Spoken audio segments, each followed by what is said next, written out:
Hi, this is Zoe from Canadian Beats here with Geneviève Racette. Hey. I want to take it back to the beginning right away. You grew up in a very musical family. Yes. Do you have a first musical memory that stands out to you? I do. I used to sing the Spice Girls with my sister when I was a kid, and like it sounds a little silly, but that's really how I learned to harmonize. My sister was a very good, well, she still is a very good singer, and she kind of just taught me how to harmonize. And I was maybe 6 years old, 7 years old, and we would just like sing the songs together, and I would do the higher voice, she'd do the lower voice, and I mean, like I said, it sounds a little silly, but that's how I first started to really work on my ear. Which sort of Spice Girl songs were you? Do you Oh, remember? Viva forever, I'll be waiting. That one. Classics. Oh yeah, Oh my gosh, love it. that's amazing. And so your life was so saturated in music from such a young age. Was there anything else that you ever considered doing otherwise? Not really. I think if I would have decided to like be a lawyer or something else, I think my parents would have been upset. Like both my parents are musicians, and they love music, and they always believed in me. And I truly think that if I chose something else, I think they would have like pushed me towards the right direction. They wouldn't have accepted Yeah. that. Well, it's great to have that support. Absolutely, I'm super lucky. So now you've put out your album, No Water, No Flowers. Yeah. It's been a few years since you put out music. What was the greatest challenge in getting this out there and writing this album? I think the biggest challenge would have been organizing the releases, because we did release it in three parts. We released three songs on February 1st, then another three songs on April 5th, and then the full album on May 24th. And at first that seemed very simple to me, but then I realized like, oh no, this is kind of like releasing three albums in like 6 months. So that was a lot of work. But I wouldn't have done it differently. I think it went really well, and I'm really happy with it. What made you want to release it in three parts like that? Um, I decided to do that because I find that like we're in 2019, a lot of artists are releasing like singles one at a time, and it's apparently a very good way to like release your music. But for me as a music lover, I need more than just one song. If I listen to someone's single, I'm kind of like, oh, I want more. So I thought instead of doing singles, maybe I could release like three singles at a time. And then I was like, oh, well, might as well call them like part one, part two, and then the full thing. I also was inspired by an artist that I really love.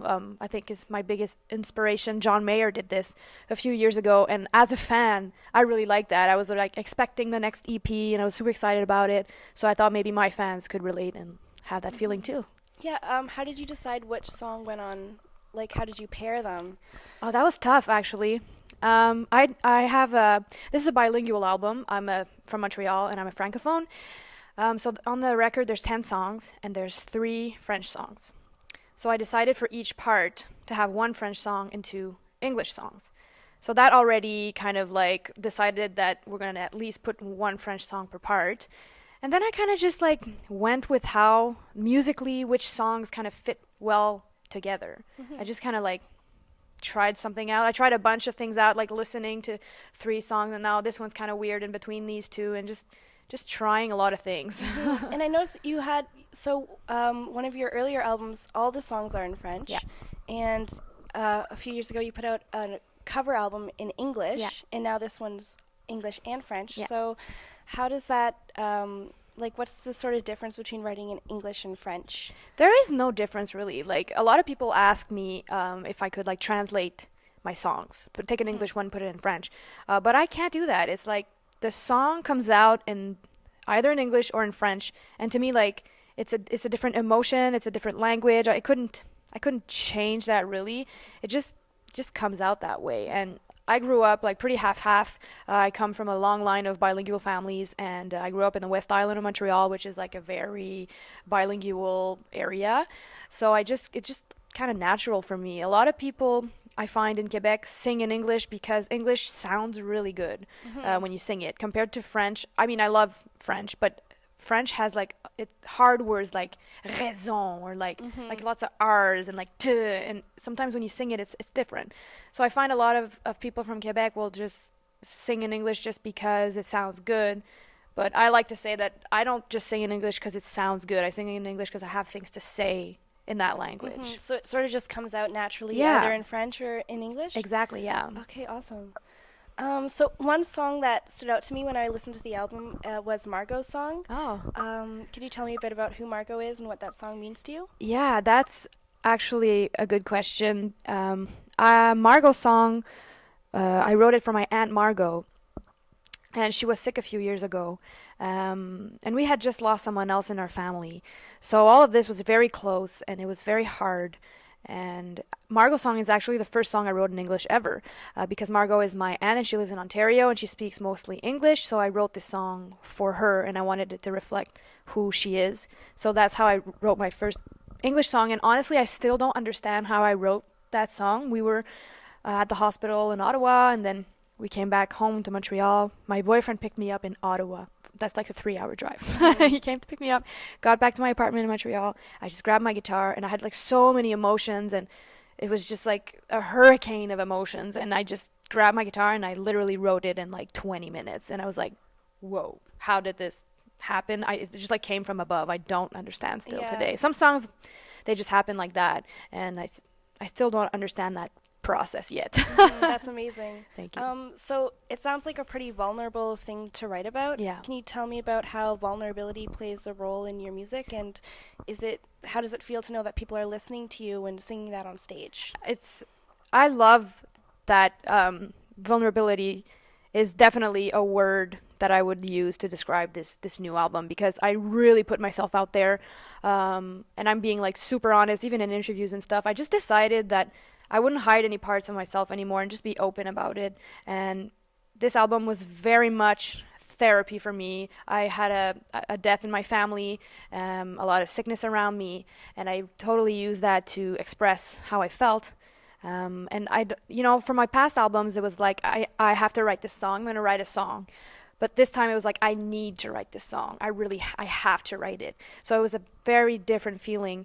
And I think people can relate to vulnerability a lot. And I think that's why the album is going pretty well, because people are listening to these songs and I think they can relate to it. And I just decided to just really open up for this one. Yeah, you can definitely hear when someone's being honest, and I think definitely helps connect. Thank you. And I did hear that when I listening to it, so appreciated. Thank you. The album cover, it's you and you're in some sort of milky substance. And I saw a behind the scenes photo, someone standing above you. Yeah. How long were you in there, and what was that photo shoot experience like? It was disgusting, but great. Like, I had this idea, because for part 1 and part 2, we did stuff with like flowers and no water, no flowers. And I was like, I want to do something more with water. But it was like, there's a fine line when you use water between like artistic and like sexy. And I was like, I don't want to go to this, like this album is not sexy at all. I want to go more towards like artistic. And I just like Pinterest a bunch of pictures, and I found some pictures of women in like milk baths, and I was like, oh, that's really cool.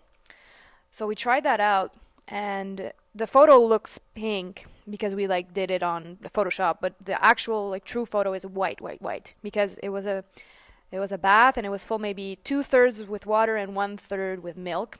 And I hate milk. I do not drink milk. I think it's keep your mouth closed. Oh my god, I had some in my ears. It was but the photo shoot was amazing. And I mean, I was working with Laurie Tébé, who's my artistic director, and Eva Maud Tessé, who's like an amazing photographer that I work with since forever.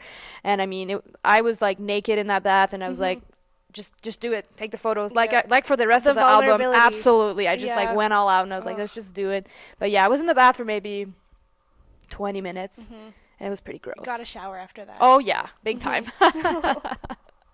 Okay, so you're in Toronto for the week, and you were here for Canadian Music Week. I was. But you're Montreal based. So what's the sort of, like, have you noticed any difference between the Toronto music scene and the Montreal music scene? I find it's pretty similar. I think maybe Toronto is bigger. Well, the main difference in Montreal is the language. Like, I find in Montreal there's like, yes, one music community, but there's definitely like two separate little communities, like the French and the English.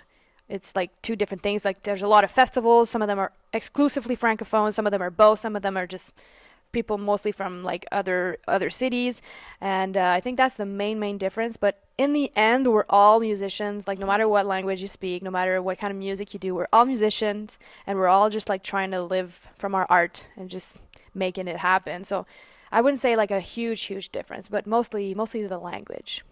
Cool.